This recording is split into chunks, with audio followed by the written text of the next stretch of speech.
bienvenidas a las batallas épicas de NPS y hoy estaremos hablando de un tema, sí, polémico y sobre todo en esos tiempos. La paridad salarial en los deportes y en específico en el fútbol.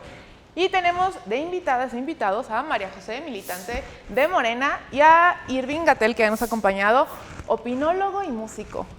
A ver, el debate está en por qué las mujeres deberían de ganar lo mismo que los hombres en el fútbol femenil y por qué no. ¿Empezamos contigo? Supongo que el argumento que probablemente mucha gente, la que nos escucha, dirá en favor de por qué no deberían ganar lo mismo es por el tema de las ganancias. El fútbol, a diferencia de muchos otros deportes de alto rendimiento, pues sí tiene que generar ganancias porque es un negocio. Dicho esto, hay que tomar en cuenta que las principales fuentes de ingreso de un club normal pues vienen de patrocinios, derechos de transmisión y taquilla. Entonces, el fútbol varonil, que tiene mucho más tiempo existiendo, perfeccionando técnicas y demás modelos de negocio, pues no puede ser comparado en ese sentido con el fútbol femenil, que tiene, pues nuestra Liga MX femenil tiene apenas del 2017 a la fecha, ¿no? Como sabemos, también en muchos lugares del mundo se han hecho estos como convenios del Equal Pay, que en Estados Unidos, por ejemplo, ya se ha logrado alcanzar, pero pues en la realidad de México es muy muy distinta, hay muchos factores que intervienen. Eso no significa que no se pueda alcanzar como un piso más parejo. Si consideramos, como ya dije, que vienen de un piso mucho más disparejo de un siglo hacia atrás, para empezar, a las mujeres no nos dejaban jugar fútbol y a la fecha sigue siendo como un estigma muy extraño en la escuela, desde que somos muy chiquitos, en el que los niños juegan fútbol y las niñas saltan la cuerda, pues bueno, de ahí viene también un tema cultural que seguro vamos a profundizar después. Pero para empezar, yo creo que hoy las condiciones son muy adversas para que un hombre futbolista profesional y una mujer futbolista profesional ganen lo mismo, sin embargo, eso no significa que no se pueda llegar hacia allá. Sí, aquí mira, quiero hacer una precisión, porque yo creo que el debate en realidad no está en el debería pagarse lo mismo o no debería. Al final de cuentas es una cuestión de mercado, esto es una cuestión de mercado y el mercado, al mercado se le debe dejar funcionar de manera natural, porque si no se crean una serie de distorsiones que afectan incluso la posibilidad de que un Estado, un gobierno, aplique políticas para resolver este tipo de cuestiones. Lo que señala María José es cierto, no se puede comparar la cantidad de dinero que se mueve en el fútbol varonil que en el fútbol femenil. No es nada más la cuestión inmediata de los patrocinios, sino todos los negocios indirectos que se generan alrededor de ello. Entonces, obviamente, sí, las razones son muy claras, el fútbol femenil es algo que apenas está empezando a cobrar auge, no es un fenómeno nada más de México, en México tal vez es más reciente, pero en realidad es una situación que se da de manera similar a nivel mundial, o sea, lo vemos con los mundiales varonil y femenil, los vemos con las ligas internacionales, torneos internacionales me refiero, con las ligas nacionales. Entonces, obviamente es imposible en este momento por las condiciones que se pueda decretar una equidad salarial. Incurriríamos en un problema, en otro problema, porque esto es un problema, pero los problemas no se resuelven por decreto. Para resolver un problema, sobre todo cuando hablamos de un problema social y de un problema que además tiene connotaciones culturales, tenemos que buscar soluciones que se vayan construyendo de manera que sean consistentes y podamos aspirar a que sean funcionales y permanentes. Coincido completamente en que el objetivo es ese. ¿Por qué? Porque en el momento en que pudiéramos hablar de un fútbol femenil que está generando las mismas dinámicas comerciales que el fútbol varonil, estaríamos hablando de mercados más amplios, estaríamos hablando de más fuentes de empleo, estamos hablando de más flujo económico, más movimiento económico, y eso obviamente siempre se va a traducir en más gente beneficiada. Entonces, la solución del problema, aquí lo que hay que entender es que la solución del problema no es nada más el salario de la futbolista. El salario de la futbolista es la punta del iceberg. Hay toda una situación social, cultural, política, histórica, o sea, donde convergen un montón de temas, de asuntos, y si queremos solucionarlo de arriba, hay que trabajar en la transformación de todo eso. En términos generales, no existe alguien que medianamente entienda cómo funciona esto, que esté en contra de la igualdad salarial, pero siempre y cuando ésta se dé en la situación en la que tiene sentido, en la situación en la que está plenamente justificada. De lo contrario, se genera una distorsión. El mercado tiene la ventaja de que lo que son los precios, al final de cuentas el salario es en muchos sentidos un precio, es el precio de el trabajo, la experiencia, la práctica laboral de una persona. Los precios, los salarios tienen la ventaja de que te indican dentro de una dinámica comercial, dentro de una dinámica económica, qué te está faltando, qué te está sobrando. Ley de oferta y demanda. En el momento en que tienes más oferta y menos demanda, los precios o los salarios suben o bajan. Cuando empiezas a ajustarlos por decreto, el Estado pierde la capacidad de saber qué es lo que está sucediendo y pierde, por lo tanto, la capacidad de tomar las decisiones correctas. Por eso, la experiencia internacional ha demostrado que lo que se tiene que dejar es que el mercado se acomode como se tiene que acomodar. Y entonces, ok, queremos llegar a esa igualdad salarial, a mí me parece una excelente idea, no tengo ninguna objeción en contra de ello, pero entonces tenemos que trabajar en lo que puede permitir esa igualdad salarial o por lo menos disminuir la brecha, que no es decretar el aumento de salario por ley, sino construir el entramado económico que permita que eso sea posible. Hablando ya de lo que estás diciendo, y también que Majo nos comente, entonces, lograr una igualdad salarial en el fútbol femenil, en este caso, ¿es una construcción económica o cultural? No, adelante. Ok, es ambas, pero es eminentemente económica. O sea, aquí sí es una cuestión básica, es incluso una cuestión básica de teoría política y de materialismo histórico. O sea, desde donde se generan todas las demás dinámicas, desde donde se mueven y se transforman todas las dinámicas sociales, es de las relaciones económicas. Entonces, lo cultural siempre va a estar determinado por lo económico. Lo cultural puede en un momento dado influenciar lo económico, pero eso va a ser más bien periférico, va a ser más bien excepcional y va a ser limitado.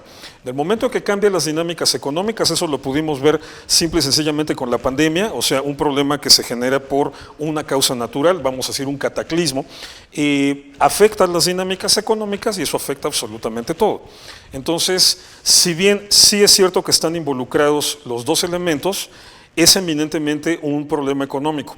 Yo entiendo que el aspecto cultural hay un montón de gente llena de prejuicios y ese es un problema contra el cual que hay que luchar, es una cuestión en la que se tiene que invertir mucho en cuestiones educativas y todo eso, pero cuando las condiciones económicas se dan, créeme que la gente más prejuiciosa empieza a bajar las defensas.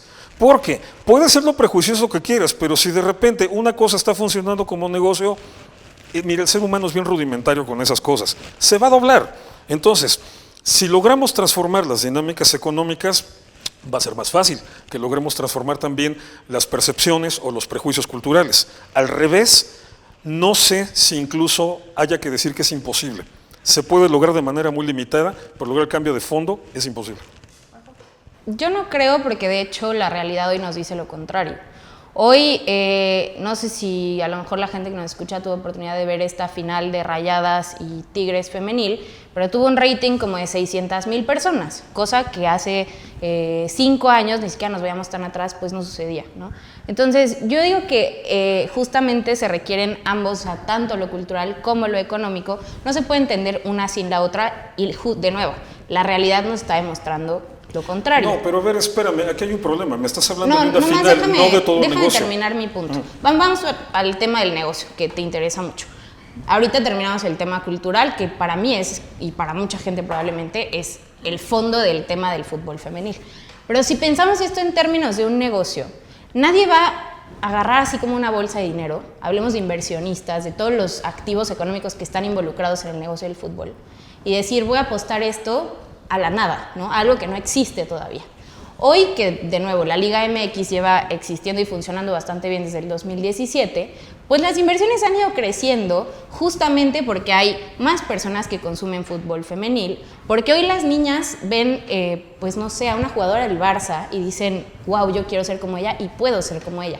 Cosa que, de nuevo, hace 2, 3 décadas no ocurría porque las niñas no podíamos jugar fútbol, teníamos que jugar a la casita.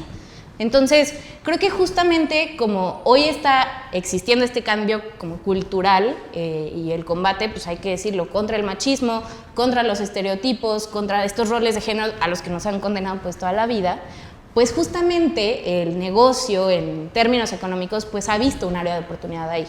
Y por eso justamente hoy tenemos 18 equipos en la Liga Femenil que pueden competir de nuevo con una brecha abismalmente pues, desigual a la de los hombres en esos mismos 18 clubes, ¿no? Porque sí hay que decirlo, hay muchas jugadoras en esos mismos equipos que denuncian que no tienen, pues ni siquiera, no hablemos de las prestaciones que le dan a Juan Ignacio Dineno en los Pumas, ¿no? De seguridad social básica. Si una jugadora sufre una lesión en un partido, su club muchas veces no la respalda y tienen que abandonarlo a la edad promedio de 25 años. Entonces, a pesar de que existen todas estas disparidades, hoy la realidad nos dice que esta problemática ha ido más o menos cambiando. Estoy de acuerdo que no se puede por decreto decir vamos a establecer paridad salarial, porque también aquí hay que decirlo muy claro, también los números de la Liga MX son muy opacos. O sea, si tú intentas accesar como a ver cuánto dinero genera el América, pues no te va a ser tan sencillo. Entonces, en otros países, por ejemplo en España, me parece que esto sí se dio por decreto y muchos clubes pues tronaron, no tienen la capacidad de pagar eso a lo que se comprometieron y que pues una legislación les obliga. Estoy de acuerdo con eso, pero eso no significa que no se puedan cubrir otras necesidades muy básicas que se contemplan en cualquier contrato de trabajo, como el tema de los seguros, como ¿cómo se llama? La maternidad cuando... el derecho maternity leave, sí, exactamente. Entonces, son como realidades muy distintas a las que se enfrenta una jugadora y un jugador. Pero eso no significa que hoy la realidad no nos haya alcanzado y que justamente en términos económicos, pues hay una apertura gigantesca para que hoy 18 clubes puedan competir en la Liga MX femenil. En ese tema, yo quiero hablar y abrir otra vez el debate. Hubo un movimiento en Estados Unidos y luego también lo ha habido en México con el tema del crecimiento en el fútbol femenil. En el ranking mundial de vistas del fútbol femenil, México se encuentra en el tercer lugar en el fútbol femenil más visto a nivel mundial. Y sí ha habido un crecimiento. Lo que están comentando las mismas jugadoras, y exjugadoras sobre todo, por el miedo que tienen las jugadoras a comentarlo, es que ese crecimiento que ha tenido el fútbol femenil y la exposición es que sus mismos contratos tampoco han subido de precio. O sea, no les han dado la retribución que ha crecido el fútbol femenil. Eso es lo que se está debatiendo. ¿Por qué si están entrando más dinero al fútbol femenil, las jugadoras no tienen contratos más altos? Mira, ahí hay que diferenciar los temas, ¿no? Porque una cosa es hablar de la paridad salarial con el fútbol varonil y otra cosa es hablar de el tema estrictamente laboral. Pero bueno, es que también aquí nos metemos en un problema y lamentablemente en México tenemos mucho de eso. Si las leyes le dan permiso a las empresas o a los sindicatos o a quien quieras de hacer lo que se les pegue la gana, van a hacer lo que se les pega la gana. O sea, ahí tenemos una serie de problemáticas en la reglamentación de cómo debe funcionar esto. Entonces, obviamente, ese no es tanto un problema del mercado como tal, al contrario, justamente ese problema se genera porque hay intereses ajenos al mercado que están interfiriendo en eso. Eso vendría siendo el equivalente a un control de precios. O sea, viene siendo lo mismo decir, por decreto este producto no va a subir de precio, a que un empresario diga, por decreto a esta futbolista no le voy a pagar más. O sea, no estoy dejando que eso crezca junto con el mercado. Bueno, eso es una afectación. Ahora, sobre lo que venías diciendo, mira, el fútbol femenil no apareció en 2017 en México, es bastante más viejo que eso. O sea, aquí el punto no es la cultura la que transforma la dinámica económica. Siempre es al revés, a lo largo de la historia. O sea, justamente, mira que no soy marxista, pero justamente uno de los puntos donde Marx sí acierta en su análisis materialista histórico es que es desde las dinámicas económicas desde donde se generan los cambios trascendentales para todas las dinámicas sociales. Entonces, ahorita los inversionistas están dispuestos a meterle más dinero al negocio, aunque todavía eso no se refleje con las futbolistas, que eso está mal, pero están dispuestos a meterle más dinero al negocio porque es negocio, porque hay mejores probabilidades de negocio. Pero fíjate, eso no pasa nada más con el fútbol femenil, pasa con el varonil.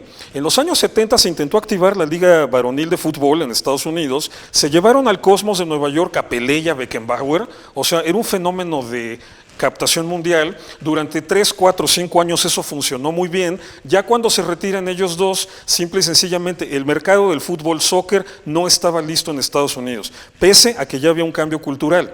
¿Qué sucedió con esa liga? Cerró. simplemente cerró, ni siquiera el fútbol varonil fue un éxito allí. Tuvo que venir el Mundial de 1994 para volverle a poner atención a nivel mediático y poderlo reactivar como cuestión de mercadotecnia, y entonces empezaron a sentar las bases para que apenas hasta ahorita que llega Lionel Messi a jugar ahí, el fútbol estadounidense se convierte en un foco de atención mundial y donde medio mundo quiere invertir. O sea, primero hay que transformar la dinámica económica. Si eso no se logra, la dinámica económica es el terreno donde vas a construir lo demás. Esa es la realidad desde la revolución industrial, desde la revolución agrícola. Desde hace 10,000 años, las dinámicas económicas son el terreno en donde se construyen las dinámicas culturales, no al revés. Al revés puede llegar a tener un impacto, pero siempre va a ser muy limitado. El auge que está empezando ahorita a tener el fútbol femenino a nivel mundial es porque es negocio, no porque haya necesariamente un cambio cultural. Ver muchachas jugando, o sea, eso, mira, te puedo hablar hasta en términos sexistas, porque lamentablemente esto existe. O sea, de gente que está dispuesto a ver ese tipo de partidos por el atractivo de ver mujeres jugando. ¿Qué te cuento, por ejemplo, de los partidos de fútbol americano de muchachas casi jugando en ropa interior, en ese tipo de uniformes que les manejan? Esa es una realidad. Entonces, o sea, clientela la puede haber, pero tiene que llegar a una masa crítica. Cuando se llega a esa masa crítica, el avance, el desarrollo se puede empezar a dar. Lamentablemente siempre hay atarantados que se encargan de estorbarlo, y eso que mencionabas tú estorba, y estorba mucho. Pero una vez que se logre esa masa crítica en la dinámica económica, se van generando las condiciones para que esto sea en condiciones óptimas, que no siempre se dan, un ganar-ganar.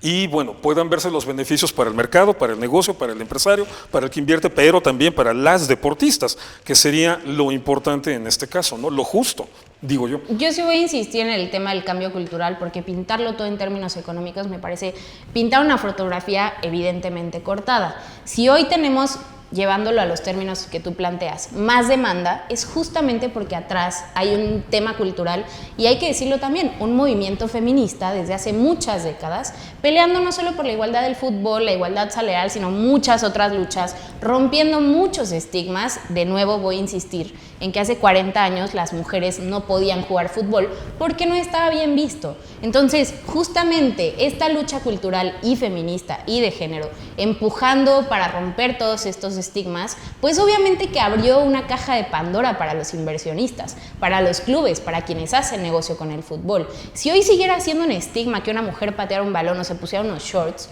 pues obviamente que ahí no habría oportunidad para el mercado para crecer. Entonces no se puede entender una sin la otra, y me parece que pintarlo en esos términos es hacer un análisis muy limitado de lo que ocurre, y sobre todo lo que ha ocurrido con el fenómeno del fútbol femenil en las últimas décadas. Bueno, una precisión.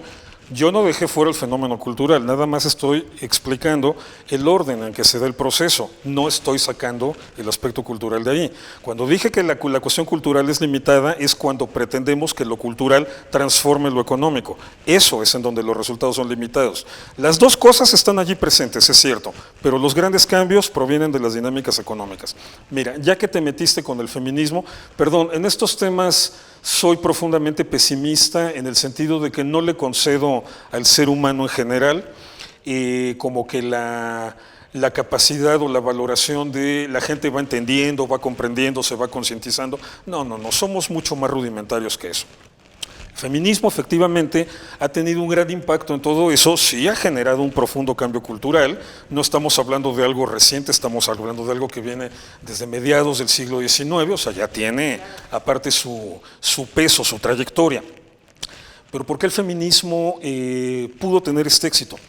Y por qué a la larga, y eso me atrevo a plantearlo así, ya el tiempo dirá si tuve la razón o no, pero yo creo que a la larga se va a notar que el feminismo tuvo más éxito que los actuales movimientos de género, porque el feminismo, al final de cuentas, lo que realmente alteró fueron las dinámicas económicas, no las dinámicas culturales en principio. ¿En qué sentido alteró las dinámicas económicas? Que con el feminismo se pudo descubrir que las mujeres son un mercado enorme. El feminismo funcionó porque tuvo la capacidad de generar un mercado enorme, muy activo y muy productivo. Es en donde te digo que soy pesimista, no le concedo al ser humano que sea tan brillante, ni tan inteligente, ni tan consciente. Lamentablemente más bien es muy rudimentario y se basa en cosas demasiado pragmáticas, demasiado concretas, y en ese sentido recalco, el éxito del feminismo se dio en función de que el empoderamiento de la mujer genera mercados enormes, enormes, y por eso transforma las dinámicas económicas y por eso impacta en las dinámicas culturales. Rebeliones femeninas son antiquísimas, ahí está esta obra de teatro famosísima de Lisístrata. O sea, mujeres intentando empoderarse las ha habido desde toda la historia. ¿Por qué se logró apenas hasta el siglo XIX? Si al final de cuentas los prejuicios culturales eran los mismos. ¿Por qué se logró hasta el siglo XIX? Porque las condiciones del siglo XIX permitieron que el feminismo generara un mercado funcional, activo y muy productivo. Y entonces eso es lo que viene a cambiar todo el resto de las demás dinámicas. Entonces, incluso el feminismo debe entenderse, el éxito del feminismo, que me parece una de las más grandes conquistas de la humanidad en el transcurso de los últimos 175 años, el éxito del feminismo debe entenderse desde el impacto que provocó en las dinámicas económicas. Primero, lo demás es cierto, lo demás existe, lo demás está allí presente, sobre todo lo cultural. Pero el origen de las transformaciones se da en las dinámicas económicas. Hablando de esta dinámica económica que dices que genera el feminismo, pues obviamente el mercado pues debería favorecer, vuelvo a lo mismo, el salario a lo mejor de las mujeres en este aspecto del crecimiento y el mercado que se ha abierto. La pregunta es, ¿quién o cómo se va a romper el sistema patriarcal de los empresarios y dueños de los partidos, de los equipos, para aumentar conforme al aumento de la derrama económica que tenga el fútbol femenil? Porque hasta la fecha, pues es lo que están comentando los jugadores, que no existe. Entonces, ¿cómo romper o cómo se va a mover el salario de las futbolistas si los empresarios, el movimiento feminista, las jugadoras, los propios aficionados, quién va a definir esto? Después de toda esta explicación del feminismo, justamente vamos a aterrizar en el tema del debate, que me parece a mí que me das la razón. Si no hubiéramos las mujeres entrado al mercado laboral, hoy probablemente no estaríamos viendo mujeres jugando fútbol profesionalmente. Y contestando tu pregunta, yo sí voy a insistir en el tema cultural. No es nada más, ya les expliqué por qué no, nada más vamos a poner por decreto la igualdad y va a suceder mañana como por arte de magia. Y también considerar lo que ya decía, al menos en la Liga MX los números son muy opacos. Entonces, ¿qué ocurrió en otros países? Estados Unidos, que a la fecha es puntero en este tema del Equal Pay, pues las ligas varoniles se unieron a esta misma demanda, ¿no? Entonces, mientras acá no solamente los clubes, sino los mismos jugadores sigan cruzándose de brazos y diciendo, me parece perfecto que yo gane 400,000 pesos y tú ganes 4,000, pues digo, difícilmente van a tener pues un eco allá arriba, entre las cúpulas, no solo de la liga, sino también de la federación, de los clubes, de FIFA y de todas las autoridades del fútbol que se les ocurran. Y también insistir de nuevo en el tema cultural. Muchos clubes, de nuevo como las Rayadas, como el Barça en España, como el Pachuca aquí también, pues sí han implementado muchas medidas para que las niñas desde muy pequeñas puedan acceder al fútbol, no solamente pues como un hobby, sino también viéndolas los clubes como una inversión. Es muy distinto que llegue una niña de 20 años, una joven ya de 20 años, a decir, me quiero dedicar profesionalmente al fútbol, a que un club o una liga le invierta a esa niña desde que tiene 4 años y puede patear un balón, que es lo que ocurre con muchos varones que son profesionales en el fútbol.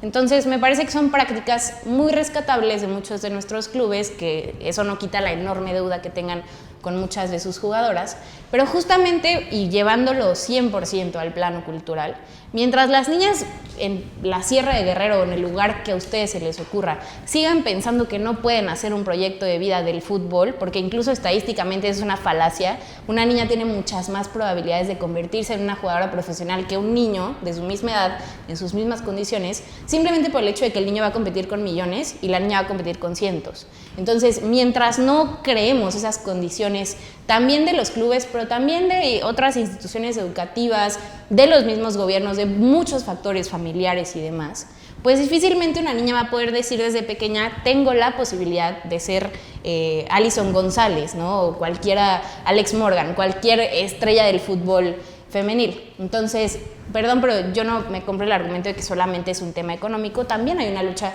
cultural detrás, muy fuerte. A ver, va de nuevo, nunca dije que solamente sea un argumento económico, dije que es en la dinámica económica donde se generan los cambios, pero todo lo demás está ahí en juego, lo he dicho 3 veces. Mira, si fuera una cuestión cultural, el Go, este juego japonés de poner fichitas, tendría que ser mucho más negocio porque hay toda una cultura y hay toda una gran cantidad de gentes, miles de personas que les encanta el Go y que se meten a clubs de Go y que abren páginas en Facebook de Go, etcétera. Pasaría lo mismo con los Legos. Los Legos, todo el mundo quiere los Legos, todo el mundo les adora los Legos. Todos los niños chiquitos andan en algún momento dado jugando con Legos.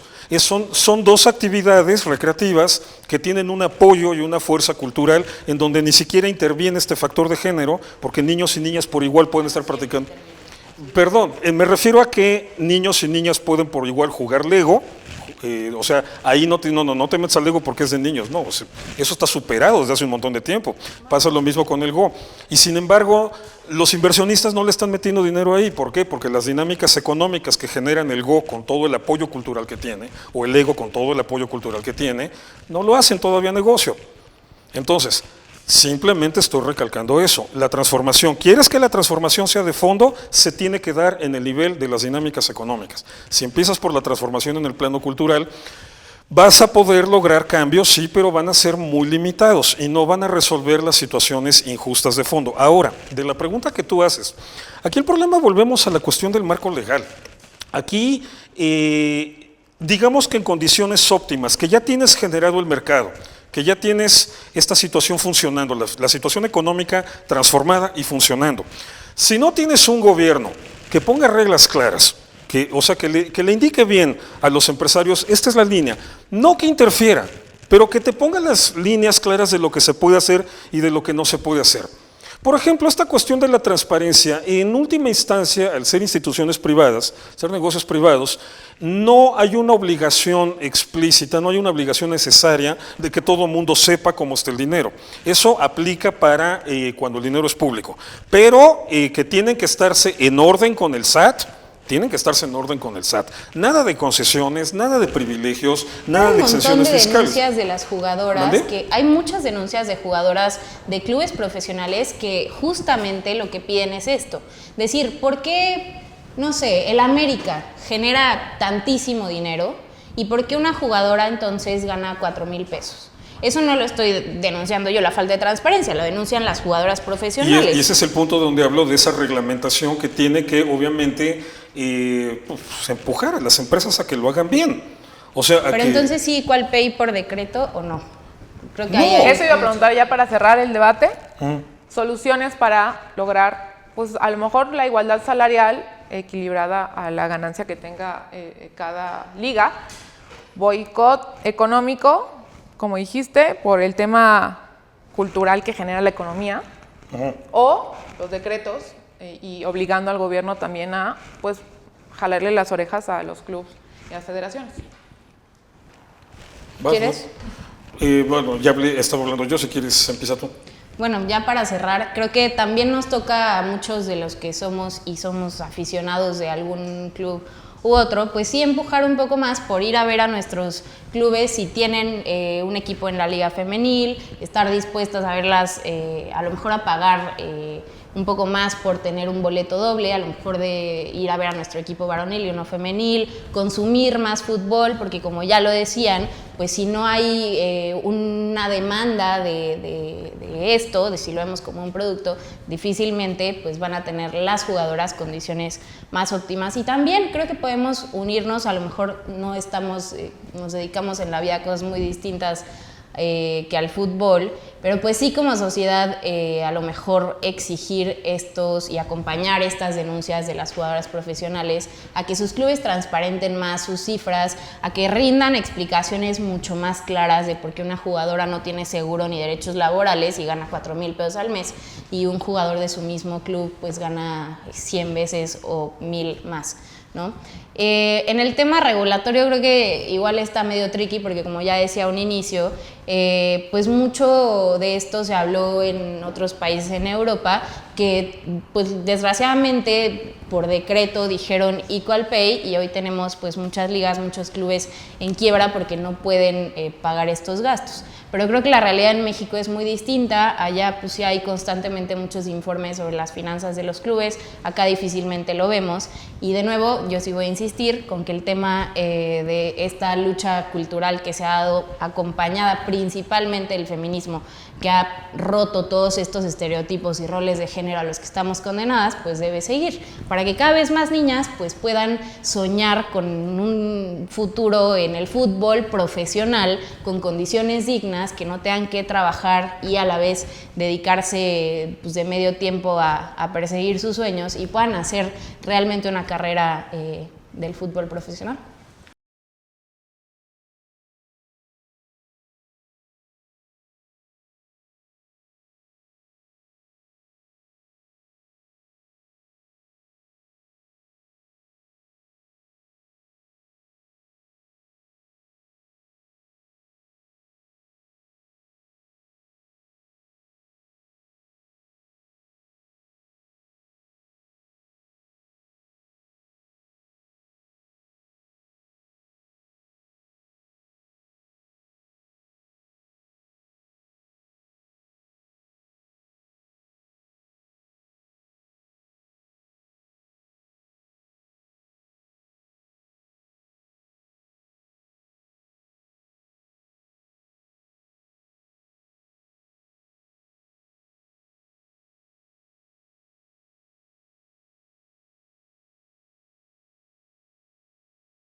Sí, pero el cambio cultural todavía se queda muy corto para lo que pretendemos, si no, no tendríamos violencia contra las mujeres todos los días, en todos los espacios. Okay, Entonces creo que nos falta muchísimo camino. Ahí ya nos metimos a otro tema, sí, voy de acuerdo, No, pero pues que repito, sacaste el tema. pero repito, bueno, el tema del feminismo primero lo mencionaste tú. Bueno, Bueno, tú me de acuerdo, explicaste ¿no? el feminismo en términos económicos, bueno, es otro Bueno, debate ahora- que sinceramente no voy a entrar contigo. Ok, ahora el punto está en que queremos que esto se consolide, creo que en eso estamos de acuerdo los dos, queremos que esto se consolide, queremos que esto crezca, Pero queremos que dices tú esto que mejore. falta mucho, ¿por qué crees que falta mucho para que podamos...? No, dije que falta mucho para que el tamaño del negocio que es el fútbol femenino alcance al fútbol masculino, la cantidad de dinero que mueve a nivel mundial, falta muchísimo. Ahora, que se pueda lograr, bueno, no, o sea, sería demasiado optimista decir que se logra en un año, pero no me refería a la cantidad de tiempo. Me referí al monto, al tamaño del negocio.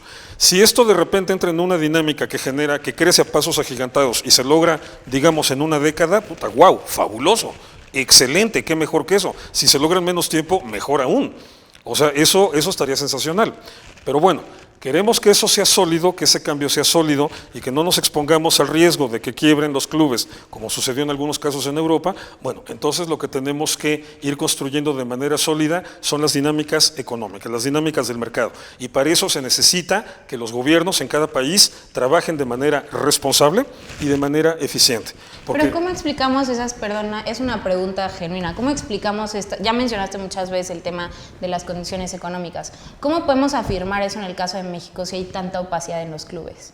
a eso me refiero, que es donde interviene una participación del gobierno en lo que le toca al gobierno como gobierno, hacer las cosas de manera responsable y de manera eficiente, justamente para evitar eso. O sea, mira, si tú dejas que los clubes hagan las trampas que quieran, las van a hacer. Ahí es donde vuelvo, repito otra vez que no soy tan amable con el ser humano, soy pesimista en esos temas. Si los dejas hacer trampa, van a hacer trampa. Si los dejas abusar, van a abusar.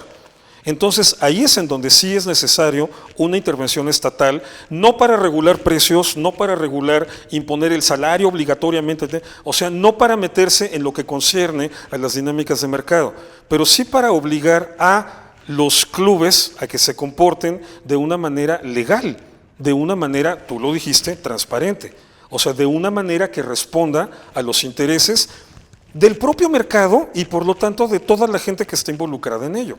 Entonces me concedes que sí hay un cambio cultural en empujar Claro que sí. estas denuncias Sí, que hacen las no, jugadoras estoy- todos los Y días. estoy totalmente de acuerdo con eso, o sea, te lo dije desde un principio, o sea, no es que Tú esté... insistes mucho en las condiciones económicas. Sí, pero te lo dije, ya lo dije incluso explícitamente, nunca negué que esté allí el aspecto cultural y nunca negué que sea importante, es importante. Es que no se entiende una sin la otra. Sí, estoy de acuerdo, pero siempre hay que recordar que los cambios profundos, los cambios que se logran para bien y permanentes, son los cambios que se logran primero en la dinámica económica y luego lo que viene después. Jamás negué que el cambio cultural sea necesario. Ok, es entonces importante. aterrizando nomás para entender tu punto, ¿cuáles son estas condiciones económicas que tendrían que cambiar? Que tendría que desarrollarse, yo creo que ya cambiaron. O sea, el hecho de que haya una gran atención en el fútbol femenil ahorita es porque ya cambiaron. Pero bueno, todavía falta, por ejemplo, ¿cuánto te cuesta una camiseta de Messi? ¿Cuánto te cuesta una camiseta de la futbolista que quieras? O sea, esos son los aspectos de mercado que todavía se tienen que desarrollar, porque lo que entra por rating, lo que entra por boletaje, es la parte mínima del negocio del fútbol. No, de hecho eso sostiene a los clubes. Exacto. Todo el negocio que hay alrededor, toda la derrama económica que se genera alrededor, desde las playeras, los balones, los calcetines, los pósters, la fotografía, etcétera. O sea, todo eso es lo que todavía le falta crecer. Ahí es en donde, si queremos hacer una planeación para que el fútbol femenil tenga el éxito, se desarrolle y pueda ofrecer las mismas ventajas, condiciones salariales a las futbolistas que a los futbolistas, o sea, es en donde se tiene que trabajar para que todo este mercado vaya creciendo. Se puede, si se pudo con el masculino, se puede con el femenino, no tiene por qué haber diferencias en un caso y en otro.